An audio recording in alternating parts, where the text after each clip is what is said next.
the founder and creator of Free Mom Hugs, up next on the Feel Good Frequency. She's a friend who'll show up with coffee or wine when you need it most, but probably wine. Good vibes are on the way. Welcome to Erin O'Malley's Feel Good Frequency. Okay, I am a geeked out little girl because I have someone who is known worldwide because she's just an incredible human and she has done so much for so many. It is the founder of Free Mom Hugs. I even have the shirt on. Sara Cunningham, welcome. Hello, Erin. I've been looking forward to this time since I first heard about you, and I'm kind of geeking out too. Thank you for the invitation. Absolutely. You are so kind. I've heard of your story for so long. You're kind of like a folklore or something. And to actually have you here and get to ask you questions and hear straight from you what this whole experience has been like it's a true blessing. So thank you for taking time out because I can't even imagine how busy you are. But I'd love for you to take me back for anyone that maybe doesn't know your story. You're from Oklahoma, which is just known to be so liberal. Right. Yeah. No. And you have a gorgeous son named Parker. And tell Mhm. me about the story. Well, I married young, met my husband young, and we have two beautiful children together. And my youngest son, Parker, tried to have conversations with me at the kitchen sink after dinner walks about how he felt different than the other boys, per se. And he was trying to have a conversation about being gay. And I didn't allow a vocabulary or a space to have that conversation. I manipulated the conversation. I thought it was a phase. I raised our children in an evangelical, conservative, mainstream Baptist church. And I grew up believing and absorbed this idea that homosexuality was wrong, that it was the unforgivable sin. And I thought that, again, I thought it was a phase. I thought maybe something bad had to happen to him to make him gay. Mhm. I thought I was the only mother or Christian with a gay son. And then when Parker turned 21, he met someone and he said, Mom, I need you to be okay about it. I met someone really special. And that was the day that I faced the reality that I have a gay son and nothing I can do or say is going to change that. And when Parker came out of his closet, I went into You went mine. into yours. I read Mhm. that quote. I'm like, that is the best quote. He came out of the It's closet true. and I went into mine. It's true. And I didn't know where to look for resources. I had to deconstruct and reconstruct, and it was a process. It didn't happen overnight.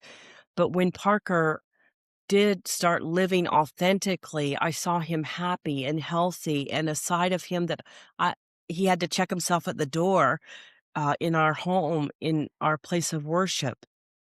And seeing him happy like that and meeting his friends and hearing their stories and finding other moms like me and really getting educated on things like the history of human sexuality and science and evidence and a little gay bar in New York City called the Stonewall Inn and going to my very first Pride Festival and meeting this beautiful spirit-filled community was like a reality check. It was like my whole world expanded and everything that I thought I knew went to the wayside and I experienced humanity and what I think is the essence of humanity in gender identity and sexual orientation that just allowed me to experience people and what I think my own spirituality and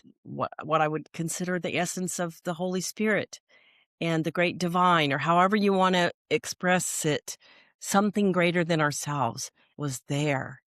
And I became accountable to what I was learning. And with that, I'll go on if you want, but that's how it all Yes. started. It wasn't an overnight thing, it was a process. There were pivotal moments along the way, but I'm so glad, Erin, that I'm on this side of the story. I'm so glad you are too, and I am sure that Parker is elated because it makes all of the difference. My goodness, I have spoken with off the air, we were talking about Dan Blevins and how he Yes. has Stand in Pride, and I spoke Mhm. with him on the podcast last year, and how wonderful it is that he has created an organization similar to Mm. yours where he helps people who do not have family that has accepted them when they have big occasions, not just a wedding, but all the big things in life, a birthday, a graduation, there's people there that are volunteering to be stand in family members. And it's such a beautiful thing that you were able to pull apart your life and really look at your son and his life and the fact that you, no matter what, wanted to be part of it. Of That course. is such a big thing for you to do in such a place that's very, very conservative. And you probably didn't have people that you could talk to about this, church people or even local friends that could understand what you were going through, Mhm. especially publicly. That must have been a real challenge for you to try to find the information that you really needed. It certainly was. In fact, we belonged to our church at that time for 20 years. We'd gone through weddings and babies and funerals and, you know, um, a church family, a church body that, served together. We did amazing things inside and outside of that church building. But when Parker, you know, started coming out, and I was trying to have that conversation. Nobody talked about it, so we didn't even know how to have that conversation within our place of worship, and it just became really alienating, and again, we just didn't know how to have that conversation, and so I began to hear phrases like, "Love the sinner, hate the sin," or maybe he's given himself over to a depraved mind. With the very best of intentions, scripture was used to condemn my son. As I became more affirming, that made me a sinner too. And this Ugh. is the bad theology that's caused so much harm and devastation among families like mine in the community since the beginning of time. Well, maybe not the beginning of time, but since Christianity came about. I consider that the beginning of time, but yes, I wasn't thinking of the dinosaurs, but Yes, yes. So all that to say, it was a really difficult time. I was devastated with the alienation that came as I became more affirming and getting more educated on the subject, and I it took some time to meet other moms like mine, but I did find a private online Facebook group for moms with gay kids. At the time, there were 250 moms there. Erin, we all had the same story about how we had felt alienated from our church homes, from our immediate families as we became more affirming, you see. Now, in that group, there's 40,000 moms. They all have the same story, but the good news is, Erin, they find their voice. We're able to change the conversation at the water cooler because we're getting educated and oh, removing ourselves from this bad theology and finding good theology and seeing the fruit, if you will, in our children, in the community, in the world around us. Now, what makes organizations like Stand in Pride and Free Mom Hug so beautiful and so impactful is that people want to do something. And I yes. believe our platforms offer people that platform to do something. People started asking if I would officiate their weddings.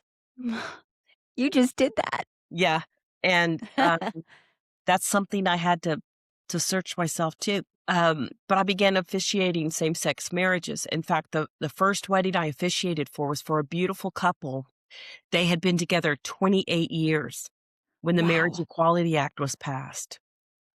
And, we're still very dear friends, and they were the first same-sex couple to be married in Natchez, Mississippi. And how crazy that you went from being in this church that was completely unaccepting to now you are asked to officiate. That is quite the full circle.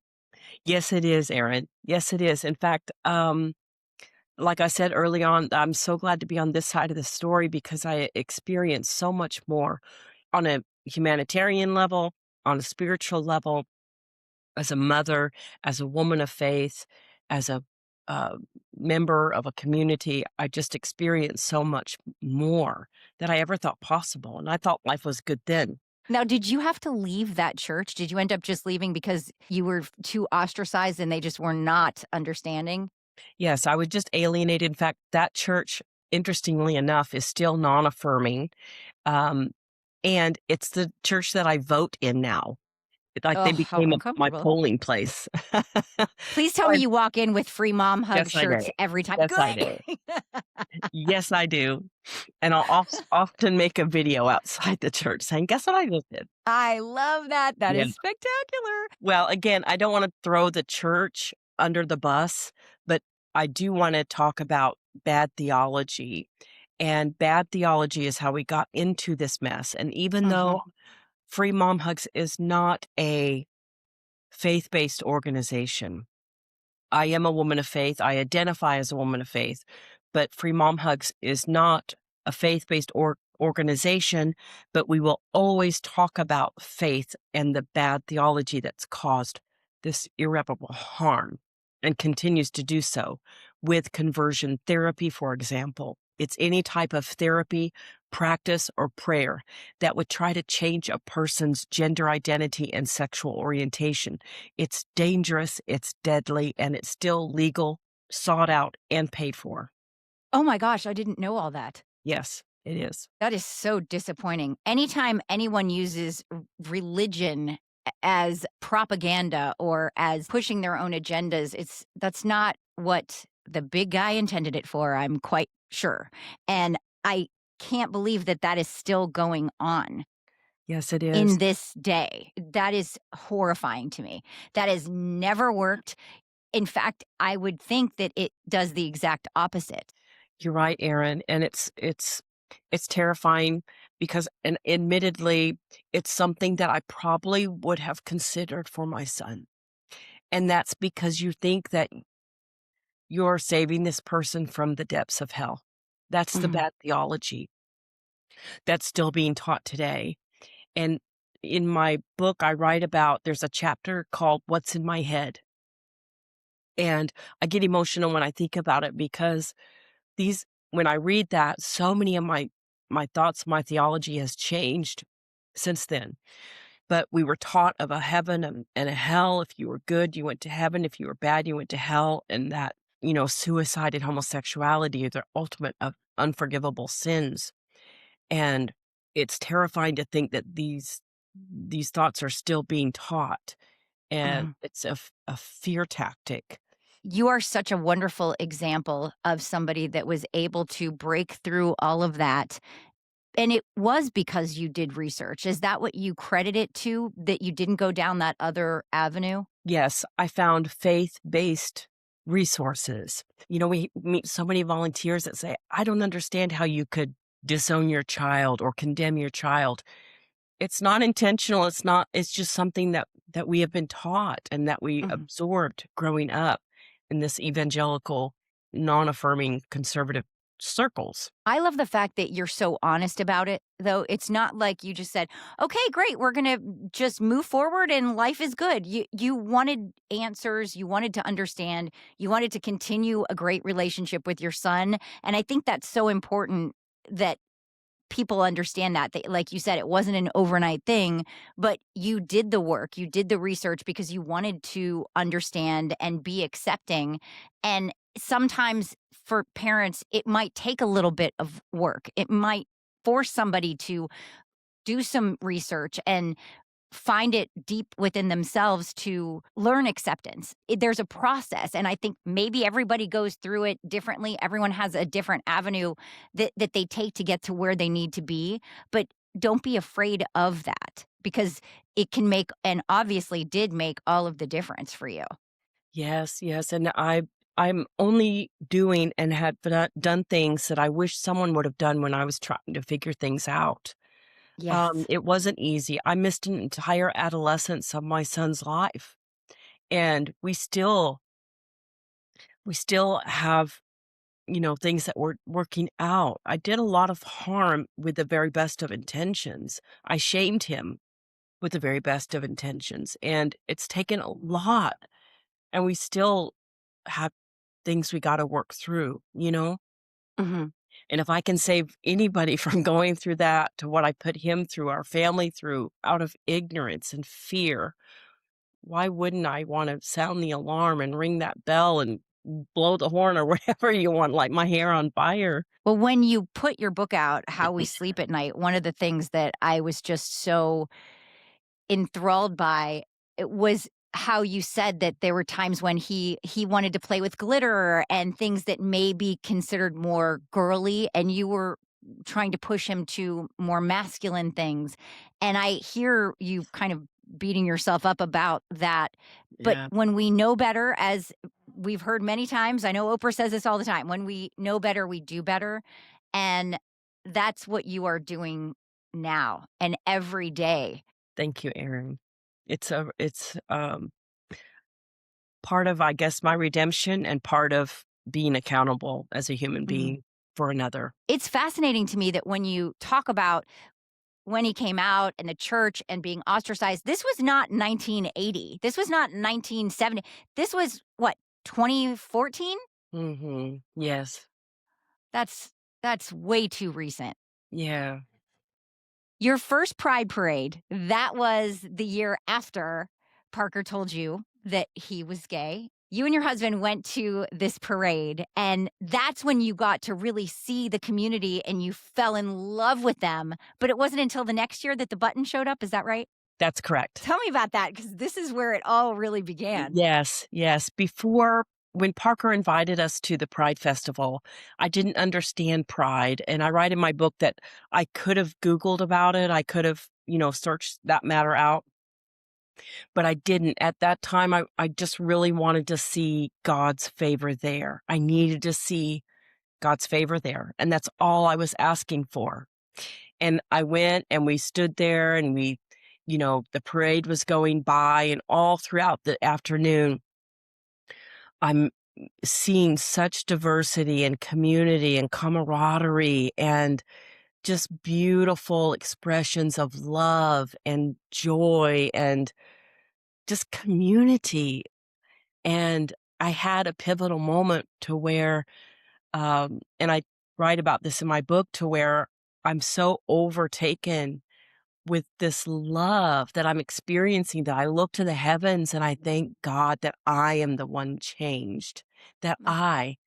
that somehow I thought I could go in and I don't know what I was thinking, but I stood there and I know exactly where I was standing. And the thought that crossed my mind is like, thank you, God, that I am the one changed. And from that moment on, I never looked back.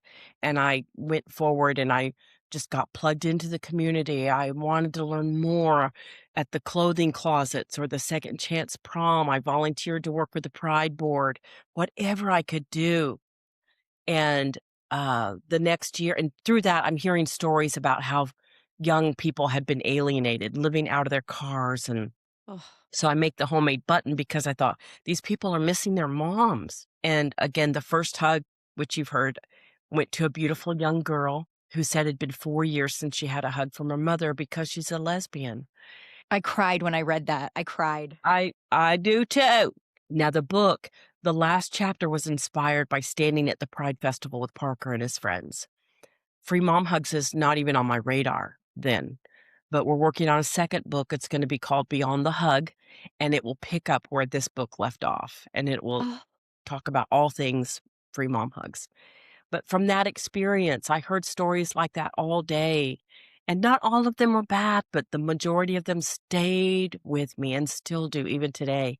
And I thought, from that experience, we started Free Mom Hugs, and a couple of moms and I, we started getting together and helping out where we could. And then soon thereafter, we made a Free Mom Hugs banner and we marched in the Pride Parade and we had grown adults going over that barricade to get a hug. oh. And just the need was there. And it goes both ways. We talk about that very first hug experience is the spark of Free Mom Hugs. And that's the spark that ignites something within you, whether you're the hugger or the receiver. It's just a sense of belonging, and it's a beautiful thing to experience. It's just ultimate kindness. It's just ultimate kindness. I love everything about it, and it has spread all over not just the country, but the world. How many chapters do you have? Do you even know?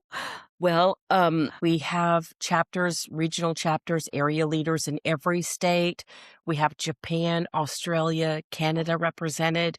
It grows. Honestly, since the election, we've had people going to our website, registering to volunteer every day.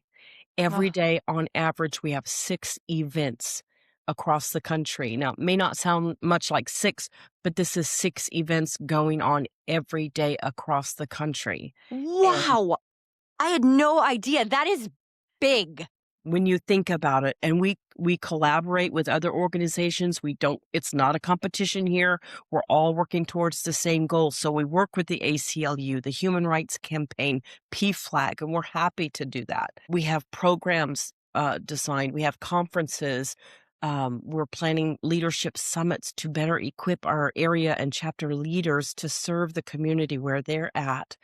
And our volunteers are 40,000 strong, and they are dedicated, creative people, men and women and non-binary. We have, I mean, all are welcome. You got to be affirming, who are finding ways to serve their community, to be that loving presence where it's needed the most. And I couldn't be more pleased with what they're doing where they're at. Literally choking back tears when you give me those numbers. One person. I am always saying one person can make all of the difference. People get an idea and then like, "Oh, what can I do? I'm just one person." But everything started with one person's idea. No matter what it was, somebody had an idea to do something and it's moving forward with it that makes all of the difference. Could you have ever imagined when you were trying to figure everything out that it would blossom into this? No, but admittedly, I'm not the first mom to offer hugs at a pride festival. No, of course not, but From the experience, um, we started the organization, but I have always been a person to dive in, and I've just have that, I guess, personality. I just get consumed with it. I am 100% right there with you. I dive in and I'm drowning because I have got to be all in. I am Yeah. an all in person, always have been. Me too, whatever it is, and sometimes to spite myself. And my Yes. poor husband, he's a saint, a I saint. think mine might be. Well, I don't know if he's a saint, but he's getting there. He's definitely up there. I was telling him that I was going to get to talk to you and he's like, "Oh my gosh, you have been talking about her for so long." It was just so sweet. He was really excited for me. I appreciate your enthusiasm and encouragement. It really means a lot. Thank you for using your platform to tell stories. Absolutely. You have so many great quotes. The smallest act of love can spark lasting change. And what's great about your quotes is that you live by them. Thank you. I've recently been quoted as saying, "You have no idea how far love will take you." Oh, And it's that's so true. true. I know that it's such a touchy subject and everybody just hates talking about it, but you were saying something about how it feels quieter this year. This month is, and I didn't even know this until I read about it. April is Campus Pride Month at universities and colleges. You were saying that you promised that if you're looking for your people are looking for you too. That is true. That if you're looking for your people, good news. We're looking for you too. That was a really beautiful way to explain the stress that Yeah. must exist right now. Yeah, Erin, I'm so glad you said that because I've been thinking about something this morning just about being intentional with what you say, where you go, what you do, where you spend your money. I mean, it's everything. But it doesn't have to be a nagging thing. It doesn't have to be a burden. It Mhm. can be an incentive. I'm talking to myself here too, but some days I'm like a wave. I wake up some days and think, why bother? And other days it's like, let's light my hair on fire. Let's go. And Exactly. it's about being creative. There's no right or wrong way to do life right now. It's true, and whatever wave you're on, know that we're riding it with you. We're all on our own wave right now, just trying to kind of figure everything out. It may be quieter, but you're not forgotten. We're still here and we need to remind each other and remind ourselves of that. I suppose. I didn't realize until I started doing a ton of research about free mom hugs and just what people are going through. 30 states, you could still be denied housing and healthcare, et cetera, because of who you are. See, I live in Massachusetts, and Massachusetts has been forward thinking on this for quite some time. Yeah. When I started Free Mom Hugs, it was 29 states, and now it's 30, Erin. We're going in the wrong direction. Yeah, So your work is more important maybe now than ever. think so. But the goal is to keep creating and sustaining safe spaces, whether that's spaces like this with safe conversations or creating and sustaining safe spaces, communities. Yes, it's so important. What would you say to a mom who just found out that her child is gay, especially in the current temperature? How Hmm. could you give her words of wisdom, or what would you say? I would say, Mom, you're okay. It's going to be okay. You're fine. You're not alone. But your first priority is to keep your child safe Mm. and secure and celebrate your child. You don't have to understand everything all at once. It's a process, but you either celebrate your child or you're going to suffer with them. Just create and sustain those safe spaces with people you surround yourself with. There's so many wonderful organizations, PFLAG, the Real Mama Bears, Stand in Pride. There's not a lack of people who want to surround and support you and celebrate your child. That's true. And there's so many people that care, and more than ever, you need to hear that. Yes. We're out there. We care. You've got lots of allies and people that are going to be there for you. And I didn't realize that Free Mom Hugs, you do so much more than just parades. You're at, like you said, 6 events a day across the country, but there's way more than just parades. Can you give an example of some of the things that Free Mom Hugs show up for? Yes, happy to. We have national programs that we have all across the country, like national pride rides. When the time of COVID, we would go to a predominantly gay area. We send care packages to those who might be feeling alienated and alone. We help with clothing closets, stand in prides. We stand in at weddings too, funerals, graduations, births of babies, whatever it is. And what happens in California might be different in Idaho. Right. And we have, again, the chapter leaders who just have their hand on the pulse of what's happening where they are. And they're so creative and dedicated to meet those needs. And it's a really wonderful thing to see happening across the country. You are a really wonderful thing, I'll tell you that.